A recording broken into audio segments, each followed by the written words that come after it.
이제 SS 시즌 준비하시잖아요. 그러면은 수주회를 이제 업계 사람들을 대상으로 내 옷을 처음에 선보이는 타이밍이 있고 반대로 내 옷을 매장에 가져와서 고객들한테 처음 선보이는 때가 있잖아요. 그때 마음가짐이 좀 달라요? 이렇게 얘기하거나 그런. 어때? 마음가짐 느낌? 근데 업체들이 어떻게 보면은 좀 더 설득이 편한 느낌. 왜냐면 이 사람들은 이제 나도 프로고 이 사람도 프로니까. 근데 이제는 고객들한테 전달할 때는 좀 더 쉽게 이야기를 해야 되는 게 좀 이분 하면은 무슨 말 하는지 다 알아들으니까 좀 더 편하게 이야기를 하는데 막 좀 고객들한테 좀 설명을 할 때는 최대한 알아듣기 쉽게 좀 그렇게 생각을 하다 보면 약간 좀 더 버벅거리는 느낌은 있어요. 뭔가 좀 쉽고 직관적으로 뭔가 설명을 더 해주는 건 있어요. 이게 수주회를 저는 잘 안 가봐서 좀 고객이니까 모르는데 고객분들은 옷을 보고 마음에 안 들면은 그냥 좀 들고 그러는 게 많지 뭐 이게 잘 될까요? 막 이런 질문은 안 하잖아요. 고객들은. 맞죠. 근데 수주회에서는 그런 질문이 오가요? 그럼 제가 많이 물어봐요. 아 오히려 이거 어때요? 그게 맞지. 왜냐면 제품을 실제로 고객들한테 소개하는 그 일선, 그러니까 일선 완전 제 최전방. 일선에 있는 사람이 고객들의 니즈는 더 잘 알고 있는 것 같아요. 생산자보다. 생산자는 어떻게 보면은 그냥 만들고 싶은 걸 그냥 만들고 싶은 걸 만들었는데 맞아. 내가 이번에 소비자분 느꼈던 거는 뭔가 준비가 너무 덜 된 상황이라고 좀 그게 좀 아쉬웠는데 그래도 뭔가 좀 브랜드 색을 좀 뭔가 뚜렷하게 보여줄 수 있는 계기가 될 것 같아서 좀 이번 시즌은 이게 우리 브랜드의 미션이다라고 설명을 하고 옷을 보여주고 좀 이런 식으로 접근을 했을 때는 좀 그 브랜드에서 받아들이는 게 되게 좀 그래도 막 이렇게 브랜드가 변했어요 약간 이런 느낌이 아니라 되게 색다른 유지를 하면서 뭔가 좀 더 정리가 된 느낌이라는 피드백을 받으니까 그게 조금 괜찮았고 그리고 중요한 거는 저도 궁금한 거 이 옷이 어떤지 나도 궁금한 거예요. 예를 들어 궁금하니까 그냥 계속 물어보게 되는 거예요. 어떤지 뭐 시장님한테도 물어보고 뭐 직원한테 물어보고 어떨 것 같냐 좀 분위기가 어떤지 그런 게 제일 궁금하죠. 뭐 이 작품을 발표할 때는. 그러고 보면은 이제 저도 다른 쪽으로 기획하고 뭔가 생산을 하는 일을 하니까 저는 다른 프로덕트를 만드는 거지만 그러니까 자기 객관화가 안 되긴 하거든요. 내 거는 내 건 다 내가 잘 만든 거 같고 이거 다 쓸 거 같고 했는데 사실은 다르니까 그래서 현장에 계신 분들한테 이게 어떠냐라는 질문을 더 많이 하시고 그런 게 좀 도움이 될 것 같기는 해요. 말씀 들어보니까 걸러져요. 예를 들어서 오더를 못 받은 제품인데 근데 내가 너무 마음에 들어. 그럼 무조건 만들어요. 어떻게든 내가 마음에 드는 거야. 근데 나도 긴가민가한 제품들이 선택을 못 받으면은 자연스럽게 걸러지는. 그러니까 내가 마음에 들면 일단은 이게 오더를 받든 못 받든 그냥 무조건 만드는 거고. 약간 그런 거에 있어서는 나도 긴가민가한데 근데 나 긴가민가한데 되게 좋아해. 그런 경우도 있고. 그러니까 네가 긴가민가 한데 바이어들이 바이어들이 좋아해. 좋아해. 그러면 너 깜짝 놀라겠네. 근데 나는 속으로는 이렇게 뭐 좋다라고 표현을 안 했지만 좀 맞아 떨어졌네 약간 좀 이런 생각을 하죠. 야 진짜 어렵다. 너무 어려워요. 그런 이 질문에 대한 답변은 어때요? 제가 고객분들이 대부분 말씀하시는 걸 보면은 뭐 사이즈 더 큰 거 만들어주세요. 사이즈 더 작은 거 만들어주세요. 팔 길이 늘려주세요. 팔 길이 짧게 해주세요. 이거는 많은데 근데 디자인적으로 얘기를 하는 고객님들은 거의 없는 것 같아요. 생각해보면. 맞아요. 근데 반대로 또 두 분은 옷을 디자인하고 만드시는 거다 보니까 그런 얘기를 듣고 싶다라고 생각하시는 적이 있어요? 고객들한테?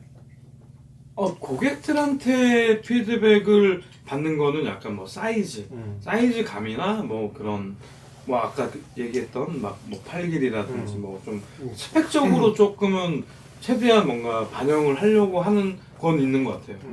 근데 근데 디자인적으로는 전혀 영향을 받지는 않는 것 같아요. 네. 아 근데 그런 요구를 하는 분이 잘 없지 않아? 네. 저도 뭐 딱히 그런 그러니까 근데 요구를 받고 싶은 마음이 없냐? 그러니까 아니면 그런 얘기를 했던 고객이 있거나 아니면은 그런 얘기를 받고 싶은 마음이 있냐 약간 이런 질문이 있는 것 같아요. 받으면 좋죠. 뭐 이런 안 했던 아이템을 뭐 이런 걸 만들면 나는 되게 좋겠다. 그런 적 있는 것 같아. 그런 거는 저도 있는 것 같아요. 이 아이템 좀 만들어 주세요라는 얘기를 해주신 분이 있는데 그런 걸 그런 아이디어를 들으면 만들고 싶다라고 생각을 하지. 맞아. 이런 거는 안 나오나요? 라는 얘기가 사실 디자인에 대한 질문일 수도 있겠네요. 근데 그거는 너무 좀 포괄적이긴 해. 그러니까 완전 뜬금없이 뭐 시상식 드레스 같은 옷은 안 만드나요? 그러니까 이런 완전 거리감이 있는 그런 게 아니면 당연히 그런 생각도 듣는 것도 좋고 좀 의외의 제품이 나올 수도 있고. 근데 뭔가 그런 게 잦진 않은 것 같아요. 그런 경우가? 그런 경우가. 그런 경우가 원래 없지. 그러니까 맛있지 않니? 너무 좋아요. 보이스죠. 이걸 드시고 싶으면 콘반으로 오셔라. 일본 가서 일본 가서 제일 많이 먹은 게 남아비로. 그렇죠. 일본의 남아는 한국과 너무나 다른 고깃집. 그래? 전 일본에서 제일 맛있는 음식은 맥주라고 생각해요.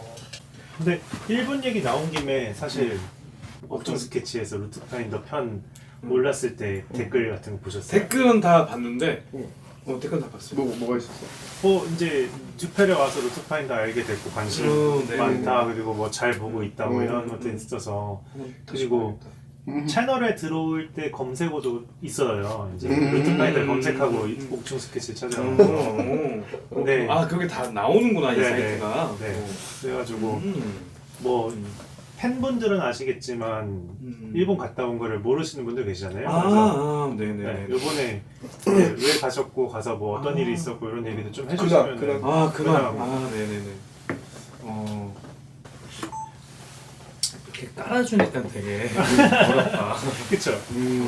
일단은 그 고아웃 코리아랑 재팬에서 하는 도쿄 아웃도어 쇼가 있는데 좀 그 한국관을 만들고 싶다라는 게 초대를 하고 싶다라는 게 1차적이었고 그러니까 고아웃 재팬에서 하는 원래 도쿄 아웃도어 쇼가 있는 거지. 근데 한국 브랜드들을 좀 초대를 하고 싶다. 그래서 저희는 뭐 고아웃 스토어랑 거래를 하고 있으니까 좀 저희도 같이 가면 안 되겠냐라고 제안을 했는데 근데 딱 그 수주의 기간 준비 때문에 고민을 너무 많이 했어요.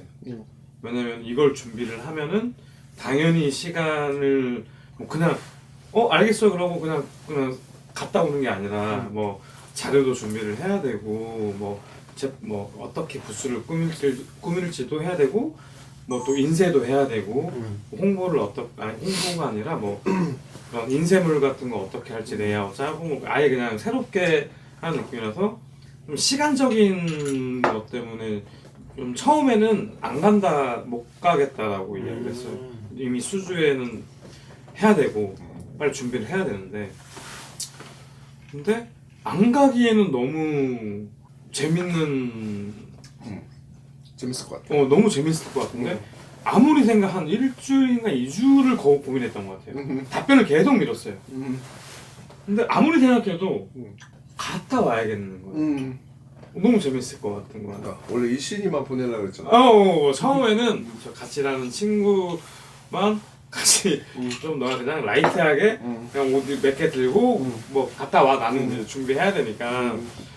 근데 아무리 이렇게 계획을 짜다 보니까 혼자 가면 절대 안 되는 케이스인 거예요. 그래서 같이 가자 이러고 이제 이왕 가는 거 좀 제대로 준비를 하자.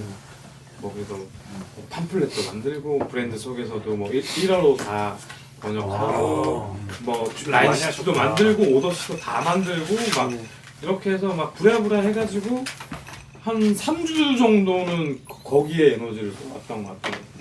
같이 그 한국 그 브랜드들이랑 같이 이렇게 한국 갔죠. 브랜드 어디가 또 갔어? 한국 브랜드들은 거의 뭐 캠핑 기어 브랜드들이랑 그리고 여성복 브랜드도 같이 패션은 여성복 한 군데 남성복 한 군데 뭔가 좀 갈 때는 뭔가 좀 국가대표라는 마음가짐으로 출전을 한 거죠. 솔직히 처음에는 이렇게 큰 쇼인지 몰랐어요. 아무 자료도 없으니까 그래서 자료만 보고 뭐 어떤 바이어들이 오고 사람들이 얼마만큼 오고 그런 자료는 봤는데 막 그냥 한번 경험해보자. 뭐 일본 가서 어떤지 동양도 보고 그리고 라인업 보니까 제가 보고 싶었던 브랜드들도 많았고 해서 갔는데 너무 큰 쇼였던 것 같아요. 반응이 궁금할 것 같아. 사람들이 생각하는. 근데 일본의 이제 바이어들이 관심을 많이 갖고 갔을 때. 그래서 좀 뭔가 처음에는 뭐 여기 그냥 뭐 영업을 뭐 한다라기보다는 뭔가 소개하는 느낌으로 뭐 이런 브랜드가 있어요. 약간 이렇게 접근을 했는데 너무 생각보다 뭔가 되게 사람들이 관심 있어 하고 그렇더라고요.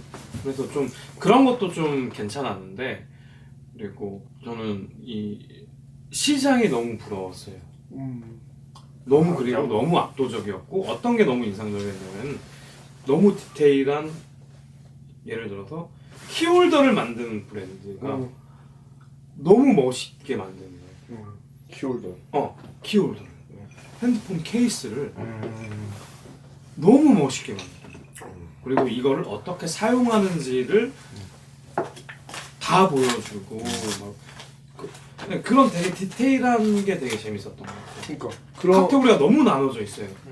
그런 것만 열심히 잘 만들고 이게 시장 내에서 소구가 되고 되니까 그걸 열심히 해도 괜찮은 거인 거지. 예를 들어서 캠핑 이렇게 뭐 접시라든지 그런 장비 뭐 이렇게 약간 뭐 감성 촉 이렇게 되게 간단하게 넣을 수 있는 뭐 접시부터 해가지고 막 뭐 수저 뭐 필요한 것들 있잖아요. 그런 것들이 너무 잘 돼 있고 너무 이쁘고 그리고 수요도 너무 많고. 근데 그런 브랜드들이 뭐 수요야 저는 전시회에서는 당연히 그거에 관심 있는 거 했는데 정말로 그런 제품 하나로만 잘 성장하는 브랜드들이 일본에는 많은 거예요? 그냥 뭔가 특정 그냥? 그것까지 잘 모르겠는데 엄청나게 큰 욕심을 부리지 않아도 그러니까 내가 캠핑용 그릇이나 접시 하나만 근데 이게 뭐 잘 돼서 막 글로벌하게 크면 이제 큰 회사가 되겠지. 근데 그 정도 아니고 그냥 이 정도 잘 해서만 하더라도 시장에서 충분히 사업도 잘 유지가 되면서 되는 정도의 또 만족도 하는 것 같아. 그거를 그러면은 역설적으로 질문해 보면은 한국에서는 그렇게 사업을 하면은 성공하지 못할 거라는 생각. 한국에서 그렇게 사업을 하면은 수요가 없겠지만 일단 수요가 있다 쳐도 그 정도를 성공이라고 뭐 성공이 더디죠. 아니고 떠나서 어떻게 보면 약간 좀 더 장인 정신이 있는 그러니까 장인 정신이라기보다는 카테고리가 조금 카테고리를 좀 좁게 해서 뭔가 이걸 가지고 되게 스페셜하게 만드는 느낌이에요. 그러면은 이제 더 딥하게 가면은 예를 들어 일본은 그거를 더 많이 사는 사람들이 더 많기 때문에 되는 거다라고 보시는 관점인지 아니면은 일본에서 그걸 잘한다는 의미는 사업적으로 뭐 수출이나 아니면 다른 나라에도 잘 팔릴 수 있는 브랜드로 클 수 있다는 가치 때문에 가치가 더 큰 그 사업이 된다고 생각하시는지. 근데 그 베이스는 그거지. 그러니까 그 정도만 팔고 그 정도만 해도 먹고 살 정도가 되니까 그 비즈니스를 첫 하는 번째로. 거고 그 다음에 그 뭐 이게 뭐 수출을 하고 뭐 하고 하는 거는 차후 문제고 그러니까 해도 그만 안 해도 그만인 느낌인 거지. 내가 봤을 땐 그런 거 같아. 하여튼 국위선양을 하고 빚내고 오셨으니까 빚은 못 내도 애나 조금 벌고 왔습니다. 또 뭐 그거는 뭐 제치고 좀 뭔가 생각이 좀 많이 바뀐 것 같아요. 그래서 조금 목표가 조금 수정돼. 아, 진짜요? 네. 어떤 걸로요? 조금 너무 국내만 바라보지 말아야겠다. 아. 나는 세상은 넓구나. 너무 이렇게 많은 사람이 있구나. 왜냐면 우리가 항상 보는 사람들은 다 일상은 다 정해져 있는 사람들이잖아요. 근데 거기서 너무 많은 사람들을 만나고 너무 큰 시장을 보니까 조금씩 시도를 조금 해도 되겠는데 약간 좀 이런 생각이 많이 들었어요. 맞네. 조금 더 유연하게 좀 글로벌 시장을 바라보고 싶어요. 목표는 어떻게 해? 이제 글로벌 브랜드가 될 것 같은데. 그 뭐지? 이제 일본 얘기가 자꾸 나왔으니까 질문을 일본 관점에서 드리긴 하는데 요새 유튜버들이 그런 얘기 많이 하더라고요. 그 일본 브랜드의 생산 능력이 예전에는 되게 좋았지만 이제는 그렇지 않다 사실상. 뭐 몇몇 카테고리 그뭐 대밀은 그렇게 얘기를 항상 해요. 아 그래? 네.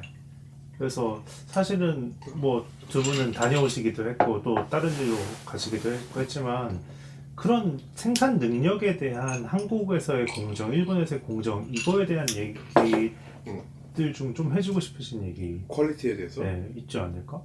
이건 사실 생산하는 사람 입장이 아니면 전혀 모르는 분야잖아요. 저는 일단 일본 내에서 생산을 해본 경험이 없어서 좀 답변하기 조금 어려운 느낌인 것 같아요.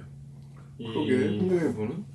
일본의 생산력에 대해서 뭐 그렇다라고 하는 거는 당연히 그럴 수 있어요. 왜냐면 옷을 메이킹하는 그 퀄리티의 수준은 똑같은 기계로, 물론 사람이 다르지만 뭐 똑같은 그 숙련된 기술로 봉제를 해. 당연히 거기서 거기지 사실. 근데 퀄리티에 대해서 뭐가 좀 좌지우지 되는 것 같냐면 이건 좀 분야가 좀 넓은 뭐 원단 퀄리티, 그다음에 그 원단과 봉제가 잘 매치가 됐느냐도 있고, 그리고 완성하는 과정에서의 그런 피니시 부분도 있고 좀 그런데, 내가 봤을 때 일본의 퀄리티가 좋은 이유는 냉정하게 좀 그거야. 생산을 의뢰하는 그 디자인, 그러니까 생산자의 퀄리티 요구 조건이 더 까다로워. 그러니까 유니클로가 그러니까 유니클로가 중국에서 만들고 뭐 베트남에서 만들고 어디서 만들고 하지만 그거를 이 기준에 도달하지 않으면 안 된다라는 계약을 하고서 작업을 하는 거야. 그럼 유니클로는 당연히 수량이 엄청나게 많은, 어떻게 보면 공장 생산해주는 입장에서는 유니클로를 자기네 바이어로 맞이하게 된다면 어떻게 보면 되게 큰 돈을 벌 수 있는 그거잖아. 그러니까 그 계약을 하기 위해서는 이 퀄리티를 지켜야 돼. 그럼 지키려고 엄청 노력하겠지. 그런 거야. 그러니까 그 기준에 대한 그 엄격함이, 유니클로는 그렇다 치고, 그럼 일본 내의 작은 소규모 브랜드를 어떠냐라고 하면 그게 기본이기 때문에 그 정도는 지킨다 그거야. 그러니까 그리고 그것들을 맞춰내는, 뭐라고 해야 되나, 우리한테는 원래 없던 기준이 있어. 근데 걔네한테는 그게 원래부터 있던 기준이야. 근데 우리한테는 야 이건 이렇게 돼야 되고 이건 이렇게 돼야 되고 저건 저렇게 돼야 되고 하는 기준들이 시간이 지나면서 되게 많이 퇴색이 됐어. 이거 정도는 오케이, 이거 오케이, 이렇게 되어버리니까 점점 퀄리티가 낮아졌어. 근데 일본도 당연히 그런 과정이 있었지만 그래도 이건 지켜야 된다 하는 것들이 있는 거가 좀 더 센 것 같아. 이게 아까 얘기한 거의 연장선인 것 같아요. 왜냐면 아까도 일본에서 서비스업을 한다는 것은 남은 시간을 개인 시간으로 쓰는 거에 대한 약간 없고 직업 정신이나 뭐 이런 것들이 좀 더 있는 애티튜드가 있다 뭐 이런 얘기인데, 생산을 하는 과정에서도 요구사항이 이제 그러니까 이게 끊임없이 기본인데 네. 그 기본이 어딘가에서는 좀 오케이 이 정도는 오케이 이렇게 해버렸다면 걔네는 좀 더 보수적으로 아직 지키고 있는 게 있으니까 그거를 만들어주는 사람이나 원래는 공장 내에서 커트를 해야 되는 게 맞아요. 그러니까 근데 공장에서는 책임을 안 지려고 하고 모른 척을 해버리는 경우가 종종 있기 때문에 그러면은 브랜드 생산자 입장에서는 이걸 어떻게 하냐, 이쪽에는 잘못 없다고 근데 팔긴 싫고. 그러니까 일본도 그래 사실. 그러니까 거기도 그런 일이 있지만 맞죠. 어디든 그러겠죠. 어디도 그런데 그 빈도가 그래도 그게 퀄리티 차이인 것 같아. 기본적으로 어디까지 하느냐. 어떻게 맞죠. 우리나라는 그러면은 그 기본을 어떤 디렉터 요구사항이나 아니면은 본인이 맡은 영역의 장인 정신보다 효율이나 아니면 단가 약간 이렇게 그냥 공정에서의 협의 이런데 조금 더 초점이. 그러니까 우리나라 지금 뭐 SPA가 됐던 뭐 백화점에서 판매하는 브랜드가 됐건 여러 가지들이 진짜 웃긴 게, 그러니까 스펙테이터 이전에 소위 말하는 우리가 막 솔리드 업무 사고, 근데 뭐 샀지? 사람들이 저거 그 폴로 버전에 좀 중고등학생들이 입을 수 있는 브랜드들이 많았던 것 같아요. 그때 이지 캐주얼. 네, 이지 캐주얼. 이지 캐주얼. 그러니까 오히려 저버 캘빈 클라인 게스 라이센스 그 시절에는 퀄리티가 괜찮았어. 옷이 되게 좋았어요. 그때는 해외에 통제에 있던 공장들의 습관이 남아 있을 때였어. 그러니까 뭐 미국 오더를 받건, 뭐 일본 오더를 받건, 어디 오더를 받건, 그런 오더를 받았을 때 걔네들이 하도 막 쥐잡듯이 쪼으니까 이렇게 해야 되는 거구나 해서 열심히 이렇게 했었던 흔적이 남아 있었던 시기이기 때문에 그거를 관리 감독하던 사람도 타이트하게 했고, 만드는 사람도 이거 이렇게 하면 안 되지 하면서 열심히 잘했고, 그러니까 그런 시기였다면, 그 시기가 지나서 우리나라 내셔널 브랜드가 흥했었던 뭐 엘록 시기도 그렇고 아니면은 코데지 컴바인. 뭐 코데지 막 그때는 코데지 컴바인. 그때는 이제 생산이 중국으로 넘어가는 시기였던 거야. 근데 그때들이 옷이 많이 나온 것 같아요. 중국으로 넘어가는 시대 때. 그러니까 그때는 이제 좀 후져도 산티나 그러니까 좀 웃긴 게, 그게 내가 봤을 때는 우리나라 패션의 후퇴를 만든 것 같은데. 자, 그런 기업의 브랜드들 있잖아. 막 LG 패션이 됐던, 뭐 삼성이 됐던, 어디가 됐던, 원래는 되게 퀄리티에 대한 거에 대한 욕심이 되게 있어서 자사 회사 안에 뭐 패턴, 샘플 공장까지 다 하다가 점점 다 외주화 시키는 거죠. 그러니까 다 자기 팔고. 직원들 다 자르고 외주 소싱을 주는 거야. 그러면은 본사에서 들어가는 돈이 엄청 줄어들잖아. 그리고 클레임도 걸 수 있고. 그러니까 그러면서 그럼 단가 더 싼 데로 가야 돼. 그럼 뭐 중국, 베트남 이렇게 가. 그러고 보니까 그때부터가 문제였던 것 같아요.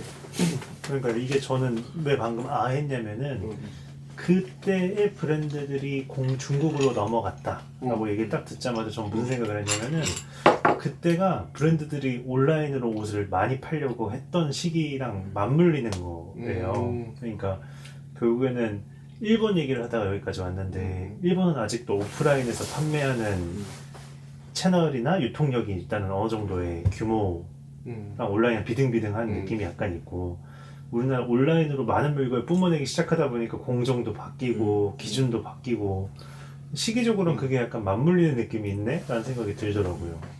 근데 나는 그냥 그거 같아. 그러니까 이거는 디자인적인 문제가 아니라 비즈니스 문제인 거야. 그러니까 더 낮은 가격으로 옷을 만들어서 비싸게 팔던 아니면 많이 팔던, 그쵸. 이거를 회사는 이걸 하고 싶은 거지. 그러니까 퀄리티에 대한 기준이나 이런 것들이 좀 낮아지고, 그리고 고객들도 그런 거 잘 몰라. 그러니까 우리보다 어른들 있잖아. 맞춤복 입던 어른들. 그러니까 우리 부모님 세대. 그런 분들은 좀 좋고 나쁜 게 뭔지를 아셔. 그때는 그걸 알 수밖에 없는 환경이니까. 왜냐하면 자기네 돈에 싸구려 양복점에서 맞췄을 때랑 좋은 데서 맞췄을 때랑 확연히 차이가 나니까 좋고 나쁜 게 뭔지 아는구나. 근데 그 다음에 기성복 세대 사람들은 좋고 나쁜 거를 잘 구분할 수가 없는 거야. 왜냐면 어차피 뭐 이따 버려도 되고 아니면은 뭐 좋은 거 나쁜 거 당장 이렇게 유행에 이렇게 민감해서 이렇게 돌고 하다 보니 내가 봤을 땐 그런 것 같아. 그래서 퀄리티에 대한 어떤 그러니까 고객들한테 제일 중요한 게 뭡니까? 라고 물어보면 말은 퀄리티라고 하지만 사실상 자기는 퀄리티를 볼 줄 몰라. 말은 당연히 품질이 중요하죠 라고 얘기할 수 있지만 품질이 좋고 나쁜 거를 볼 수가 없어. 그러니까 어떻게 보면 이제 인터넷에 어떤 온라인에 어떤 지식을 빌리거나 브랜드의 신뢰도가 중요해진 부분이 있겠지. 그래서 이 브랜드에서 만든 거는 품질이 좋을 거야. 그러면은 제일모직에서 만들었어? 그럼 뭐 괜찮겠지. 그러니까 어른들은 아직도 좀 그런 게 남아있어서 그래도 삼성에서 만든 거는 괜찮겠지라고 생각하지만 실제로 뭐 삼성에서 만드는 거 뭐가 있냐 요새? 뭐 비커, PB 정도 있으려나? 퀄리티 좋나? 그러네. 아니 뭐 브랜드 있겠지. 요새 뭐 뭘 만드는지 모르겠지만. 그러니까 그런 것들에 대한 게 새로운 세대한테는 별로 중요하지 않게 된 거야. 그러면은 이제 그런 궁금증도 생기죠. 뭐 그 안실장님 옷을 더 오래 입었었으니까 공장을 뭐 신발은 이태리로 보내고, 그러니까 중국으로 보내지 않는 이유들이 있을 거잖아요. 어떤 건 중국도 선택하시지만, 근데 단가를 낮추면서 많이 생산을 할 수 있는 방법과, 근데 적정한 내가 원하는 퀄리티를 내기 위해서 그걸 포기하는 방법은 다른 길이잖아요. 전 후자를 하고 계신다고 생각이 들거든요. 근데 그렇게 그러니까, 하시는 이유? 뭐 그런 것들? 그러니까 이것도 어떻게 보면은 뭐 나 같은 브랜드 이제 또 우리 같은 그러니까 우리 같은 브랜드가 아마 지금 뭐 스펙테이터 이후에 생긴 여러 브랜드들이 다 비슷하게 그렇게 됐지만 지금은 우리나라 공장의 생산 공인과 단가? 소위 말하는 그런 거가 되게 많이 올라갔어. 왜 올라갔냐면 내가 처음에 옷을 만들 때 원래 이제 이 사람들이 막 기업이나 회사에 납품을 할 때는 바지 만들 때 15,000원에 만들어서 납품을 했어. 그러니까 나는 35,000원 줄 테니까 이렇게 만들어주세요 라고 이렇게 했어. 그러면 이렇게 많이 준다고? 이제 공장에서 약간 놀래지?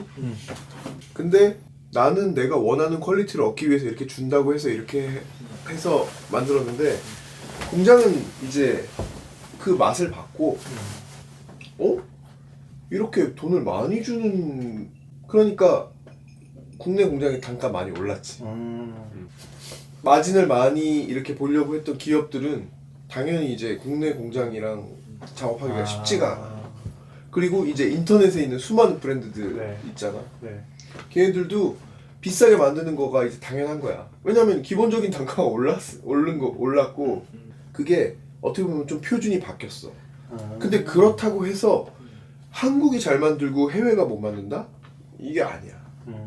그거는 확실한 것 같아요. 해외 뭐 중국에서 폴로를 만드는 공장이나 이런 거는 퀄리티에 대한 학습이나 이게 엄청나게 높단 말이지. 근데 한국에서 설렁설렁 만들었는데 오케이 통과됐어 회사에 납품했어 하는 브랜드 공장은 중국보다 오히려 퀄리티가 낮아.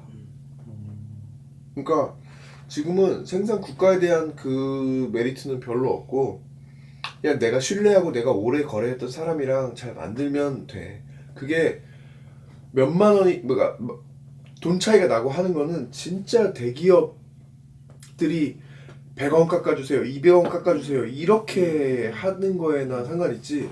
지금 시작하는 젊은 브랜드들, 애기들 또 뭐 그러니까 우리 뭐 후배들 그런 브랜드들은 거기서 몇천 원, 몇만 원 차이 나는 거에 대해서 별로 아깝게 생각하지 않아.